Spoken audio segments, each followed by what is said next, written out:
Ces deux jet skis ont parcouru plus de 170 km sur les côtes corse et d'ailleurs c'est magnifique. Mais une fois la journée terminée, il ne suffit pas de les mettre sur la remorque et de les balancer au garage. Il faut les rincer intégralement parce qu'ils sont remplis de sel, que ce soit l'extérieur ou l'intérieur au niveau du bloc moteur. Donc avant de commencer, on vient ouvrir tous les différents espaces de rangement. On enlève les sels, on ouvre les bouchons d'évacuation d'eau à l'arrière. Donc là on peut voir qu'il n'y a pas d'eau qui s'est accumulée dans la cale lors de la navigation. Mais comme on va en injecter pour le rinçage, on peut voir que là le moteur est entièrement rempli de sel. Donc tout ça on va le rincer. On ouvre ces bouchons pour que l'eau s'évacue. Pour le rinçage, il n'y a pas besoin de grand chose, il faut du stop sel, un gant de lavage, un tuyau d'eau avec un petit pistolet et une borne d'accès à l'eau courante, l'eau douce.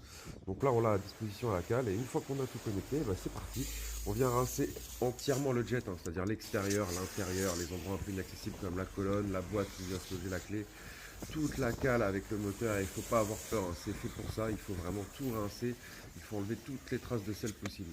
Une fois qu'on a fini le moteur, on vient rincer la turbine.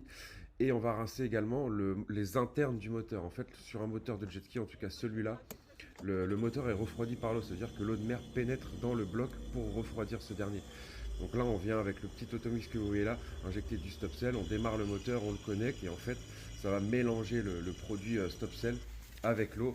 Et une fois que le moteur est fait, on vient repasser ce même produit-là sur le jet. Ensuite, on n'oublie pas bien sûr les périphériques, les selles, les bacs, l'équipement, l'ancre, la corde d'amarrage, les gilets de sauvetage, c'est tout aussi important. Il faut tout rincer, ça prend un peu de temps, mais c'est super important. La remorque également qui vient tremper dans l'eau lors de la mise à l'eau. Et voilà, une fois que c'est fait, vous avez deux jet skis qui sont protégés du sel et qui sont prêts à naviguer. Vous n'aurez pas de soucis. Ciao!